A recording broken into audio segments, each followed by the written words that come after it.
Hi viewers, welcome to my channel.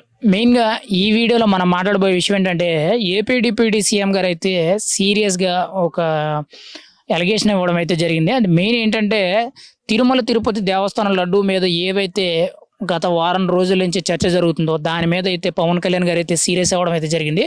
మెయిన్గా చూసుకుంటే ఇప్పుడు దీని మీద 100% అనేది నిరూపణ అయ్యేటట్టు కనబడుతుంది. ఆల్రెడీ ఇది వాస్తవమైనట్టయితే చాలా మందికి కూడా అనుమానాలు అయితే రేకెత్తిస్తున్నాయి.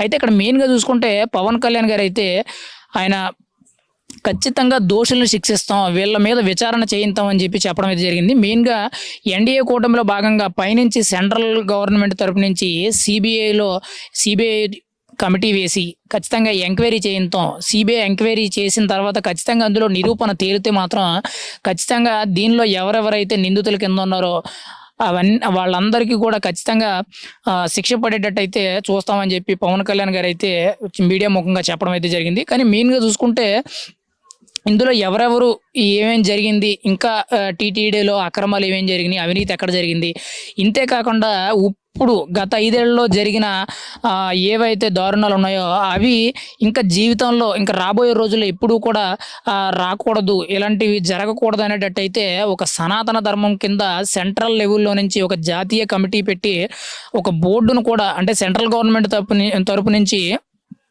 హిందుత్వ అంటే హిందువులకు సంబంధించి ఏదైతే సనాతన ధర్మం గురించి ఒక బోర్డు కూడా కమిటీ ఏర్పాటు అనేటట్టయితే పవన్ కళ్యాణ్ గారు అయితే చెప్పడం అయితే జరిగింది.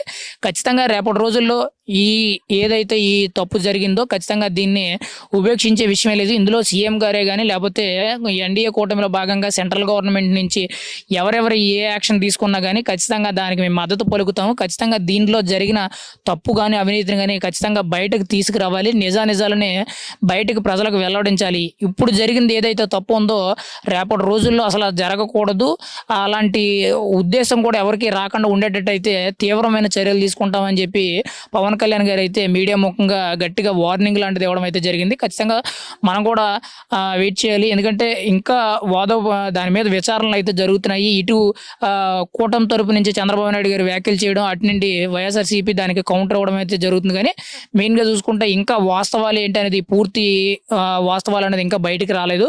కానీ మెయిన్గా చూసుకుంటే మాత్రం రేపటి రోజుల్లో ఖచ్చితంగా జగన్మోహన్ రెడ్డి మాత్రం జైలుకి వెళ్ళే అవకాశం అయితే ఖచ్చితంగా కనబడుతుంది. ఇంకా దీనిలో మెయిన్ నిందితుడి కింద